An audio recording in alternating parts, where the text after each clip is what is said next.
প্রতিটি দিন অতিক্রান্ত হয়ে যাচ্ছে। জীবন একটি সফর, প্রতিটি মানুষ মৃত্যুর দিকে এক পা দুপা করে এগিয়ে যাচ্ছে। আমাদের প্রত্যেক দিন আগের দিনের চেয়ে মৃত্যুর আরেকটু নিকটে। সেই ভ্রমণ স্বয়ংক্রিয়ভাবে এগিয়ে চলছে। এখানে আমার আপনার কোনো নিয়ন্ত্রণ নেই, আল্লাহ ইতিমধ্যে এটা ঠিক করে দিয়েছেন। কিন্তু এছাড়াও রয়েছে আরেকটি সফর, আমার জীবনের সফর নয়, বরং আমার হৃদয়ের ভেতরের এবং আমার মস্তিষ্কের ভেতরের সফর। আল্লাহ চান আমরা যেন আল্লাহর দিকে প্রত্যাবর্তন করার একটা সফর করি। আমরা আল্লাহর কাছ থেকে এসেছি, আমরা আল্লাহর জন্য, আর আল্লাহ চান আমরা যেন ইচ্ছে করেই আল্লাহর পথের দিকে ফেরার একটা সংকল্প করি। আমাদের মাথায়, আমাদের অন্তরে, কিন্তু আমাদের মন অন্য কারো কাছ থেকে স্বীকৃতি পাওয়ার নেশায় বুঁদ হয়ে আছে। এটা অন্য মানুষদের কাছে গ্রহণযোগ্যতা পেতে চায়, কিন্তু আল্লাহ চান আমাদের হৃদয় এবং মস্তিষ্ক যেন সবার আগে আল্লাহর কাছে স্বীকৃতি খোঁজে। আল্লাহর কাছে স্বীকৃতি খোঁজে, আমার রব কি আমার প্রতি খুশি? আমার রব কি আমার ভালো কাজটির দিকে তাকিয়ে খুশি হয়েছেন? আমার এই সেবা দেখে কি আমার রব খুশি হয়েছেন? আমি কি আমার জীবন এমনভাবে অতিবাহিত করেছি যে একদিন যখন এই ভ্রমণের সমাপ্তি হবে তখন তার সাথে আমার সাক্ষাতের সুযোগ হবে? তিনি বলেন, ইম্মা শাকিরান। আল্লাহ মানুষকে এই সফরে এগিয়ে যাওয়ার সামর্থ্য দিয়ে সৃষ্টি করেছেন। আপনি আমাদের প্রত্যেকের জন্য রয়েছে দুইটি পছন্দের বিষয়, হয় আমরা কৃতজ্ঞ অথবা আমরা চরম অকৃতজ্ঞ। ইম্মা শাকিরান ওয়া ইম্মা কাফুরা। চলুন সাধারণ ভাষায় কৃতজ্ঞতার অর্থ বোঝার চেষ্টা করি কিছুটা। যদি আমি আমার ছেলেকে একটি বাইসাইকেল কিনে দেই আর সে বলল, থ্যাংক ইউ, ধন্যবাদ বাবা, আমি তাকে বাইসাইকেল কিনে দিলাম, কিন্তু সে জীবনেও এটাতে চড়েনি। সে বাড়ির এক পাশে এটি ফেলে রাখলো, কাপড় দিয়ে মুড়িয়ে রাখলো। এখন ওই থ্যাংক ইউর কোনো অর্থ নেই। কেন? কারণ সে যদি সাইকেলটি প্রতিদিন চালাতো, পরিষ্কার করত, প্রতিদিনের যত্ন নিত, তখন আমি বলতাম আমার ছেলে সাইকেলের জন্য কৃতজ্ঞ। কিন্তু সে যদি কখনো এটি ব্যবহার না করে ফেলে রাখে, সে যতই সাইকেলের জন্য ধন্যবাদ দিক না কেন, এটা কোনো ব্যাপার না। সাইকেলটা যে পড়ে থেকে ধুলাবালি সংগ্রহ করছে, তাই তার কথাগুলো ফাঁকা বুলি ছাড়া আর কিছুই না। এর নাম কৃতজ্ঞতা নয়। সহজে বোঝা গেল তো? যখন আল্লাহ আমাকে হেদায়েত দিয়েছেন, আল্লাহ আমাকে এই জীবনের একটি লক্ষ্য দিয়েছেন, আর আল্লাহ বলছেন, তুমি কি এই হেদায়েতের জন্য কৃতজ্ঞ হবে? আমি কি সেই হেদায়েতের জন্য কৃতজ্ঞ হব নাকি হব না? তার মানে আল্লাহ আমাকে যা দিয়েছেন, যদি আমি তা ব্যবহার না করি, যদি আমি তা জীবন চলার পথে কাজে না লাগাই, তখন আমি যত খুশি আলহামদুলিল্লাহ বলতে পারি, এটা অর্থহীন। আমি তো উপহারটি ব্যবহার করছি না, আমি কোনোভাবেই এটি কাজে লাগাচ্ছি না। এটাই হলো ইম্মা শাকিরান ওয়া ইম্মা কাফুরা। অসাধারণ সুন্দর একটা ব্যাপার আছে, যেদিকে আমি আলোচনার মোড় ঘুরিয়ে নিতে চাই। জানেন, এই একই সূরাতে, সূরাতুল ইনসানে পরের দিকে একেবারে সমাপ্তিতে আল্লাহ বর্ণনা করছেন, না বরং শেষের অংশে আল্লাহ জান্নাতি মানুষদের বর্ণনা দিয়েছেন। আল্লাহুম্মা আদখিলনা ফি জান্নাতিক। দোয়া করছি আল্লাহ যেন আমাদের তার জান্নাতে প্রবেশ করান। আমরা যখন আল্লাহর জান্নাতে প্রবেশ করব, পরিশেষে এমন একটা সময় আসবে, আল্লাহ যার বর্ণনা দিয়েছেন এভাবে, তার প্রতি বিশ্বাসীদের পোশাক পরানো হবে বিশেষ ধরনের, হুল্লু আসাউরা মিন ফিদ্দাহ, তাই না? তিনি বলছেন, আলিয়াহুম সিয়াবু সুন্দুসিন খুদরুম ওয়া ইস্তাবরাক ওয়া হুল্লু আসাউরা মিন ফিদ্দাহ। তাদেরকে বিভিন্ন ধরনের সিল্কের তৈরি পোশাক পরানো হচ্ছে, হাতে বিশেষ ধরনের ব্রেসলেট পরানো হচ্ছে। মনে করতে পারেন রোলেক্স ঘড়ির মতো কিছু, বিশেষ ব্র্যান্ডের ঘড়ি পরানো হচ্ছে, হাতে ব্রেসলেট পরানো হচ্ছে, সুন্দর জামা পরানো হচ্ছে। কেন তাদের স্পেশাল পোশাক পরানো হচ্ছে? ভালো পোশাক পরেন কারণ বিশেষ কোনো অনুষ্ঠানে যোগ দিতে যাচ্ছেন, তাই না? আপনি উত্তম পোশাক পরেন যখন বিশেষ কারোর সাথে সাক্ষাৎ করতে যান। ঠিক একই আয়াতের পরের অংশে তিনি বলেন, ওয়াসাকাহুম রাব্বুহুম শারাবান তাহুরা। আর তাদের রব আল্লাহ তাদেরকে পবিত্র ড্রিঙ্কস পান করতে দিবেন। আপনারা সরাসরি আল্লাহর সাথে সাক্ষাৎ করতে যাচ্ছেন। আপনাকে বিশেষ পোশাক পরানো হচ্ছে জান্নাতে, কারণ আপনি আল্লাহর সাথে সাক্ষাৎ করতে যাচ্ছেন।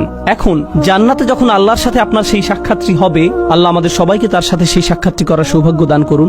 যখন সেই সাক্ষাৎটি হবে, তিনি আমাদের একটা ড্রিঙ্কস দিচ্ছেন, সুস্বাদু পানীয় দিচ্ছেন। আর যখন পবিত্র পানীয় আমাদের দিচ্ছেন, তিনি তখন আমাদের সাথে কথা বলছেন, ইন্না হাযা কানা লাকুম জাযাউন ওয়া কানা সাঈকুম মাশকুরা। এটি তোমাদের বেতন, এটি তোমাদের পুরস্কার, আর তোমাদের কর্মপ্রচেষ্টা ছিল প্রশংসাযোগ্য। তোমাদের চেষ্টাগুলো স্বীকার করে নেওয়া হলো। অর্থাৎ মানুষকে সৃষ্টি করা হয়েছে উল্লেখের অযোগ্য করে।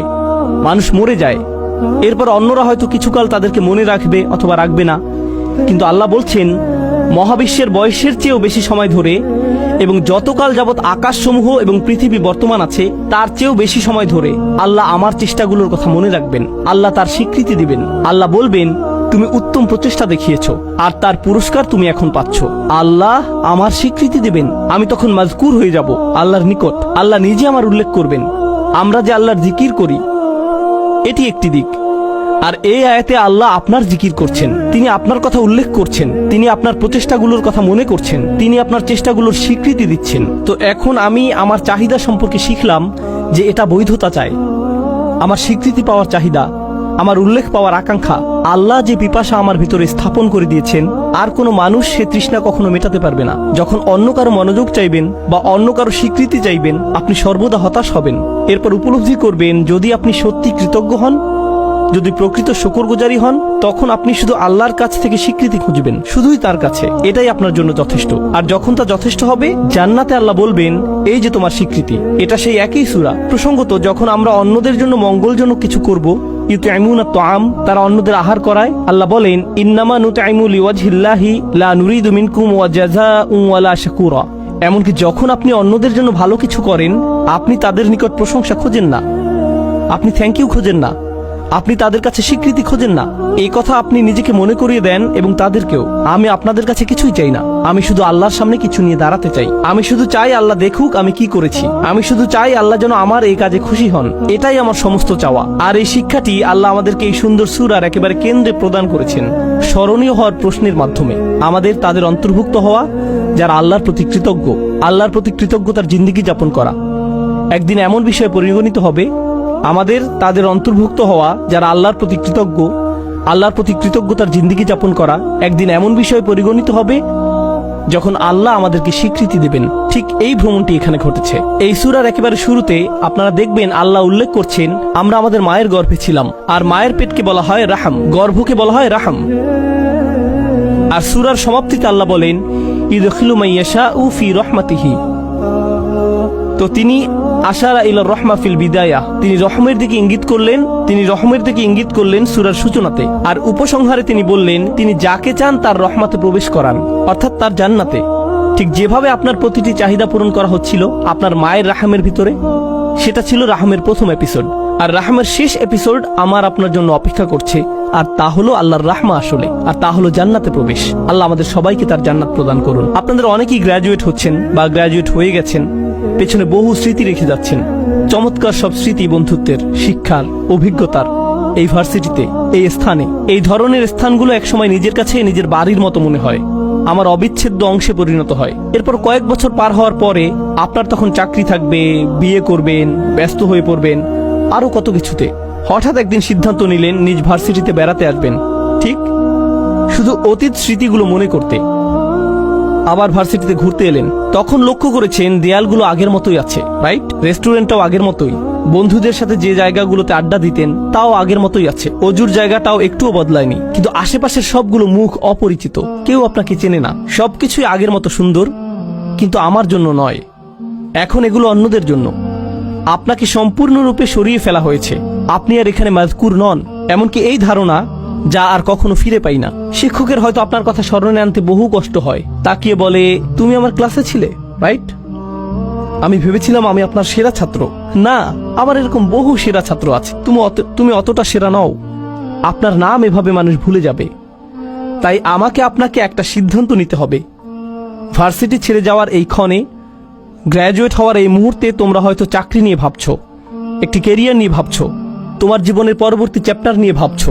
জীবনের এরকম প্রতিটি চ্যাপ্টারের একটা টাইটেল থাকতে হবে। আল্লাহ কিভাবে আমার জীবনের এই চ্যাপ্টারের কথা মনে রাখবেন? তিনি কিভাবে মনে রাখবেন? আমি জানি যখন একটা চাকরি পেতে যাচ্ছেন তখন আমার মা কি বলবে, আমার বাবা কি বলবে, মানুষ কি বলবে, কত টাকা বেতন পাবো, অ্যাপার্টমেন্ট কোথায় পাবো, আমি কি অমুক জিনিসটি পাচ্ছি, তমুক জিনিসটি পাচ্ছি। আপনার মাথায় সমস্ত প্রশ্ন এসে জড়ো হয়, প্রেস্টিজ নিয়ে, স্বীকৃতি নিয়ে এবং সমাজে মাযকুর হওয়া নিয়ে। প্রথমে সবকিছুর উপর যদি এই প্রশ্নটি রাখতে পারেন, আল্লাহ কিভাবে এর কথা মনে রাখবেন? আমি কোন ধরনের প্রভাব পেছনে রেখে যাচ্ছি? আমি কি এমন কিছু রেখে যাচ্ছি যার কারণে আল্লাহ আমার কথা মনে রাখবেন? যদি এমন কিছু করেছি তাহলে আমি সফল হয়েছি। আমি শেষ এই বিষয়টা চিন্তা করার জন্য রেখে যাচ্ছি। আমরা এখন এই ধারণায় এতটাই আচ্ছন্ন যে মানুষ যদি আপনার সফলতা না দেখে তাহলে আপনি সফল নন। মানুষের চোখে আপনার সফলতা দৃশ্যমান না হলে আপনি সফল নন, তাই তো? এখন কেউ একজন এসে আমাকে বলতে পারে, এই ভাই আপনি তো দারুণ সফল, কিভাবে এত সফল হলেন? তখন আমি জিজ্ঞেস করলাম, আচ্ছা কিভাবে বুঝলেন আমি সফল? আমার সফলতাটা কি? ও, আপনার যে বিশাল সংখ্যক ফলোয়ার আছে, লক্ষ লক্ষ মানুষ আপনার ভিডিও দেখে, এই জন্য আপনি সফল। তখন আমি বলি সুবহানাল্লাহ, আমরা কোরআন থেকে কত দূরে সরে এসেছি, আমাদের চিন্তা ভাবনা কোরআন থেকে কত দূরে। জানেন তো নূহ আলাইহিস সালামের প্রায় কোনো ফলোয়ারই ছিল না, তার অত অনুসারী ছিল না। আর বিশাল এক সময় ধরে তার কোনো অনুসারীই ছিল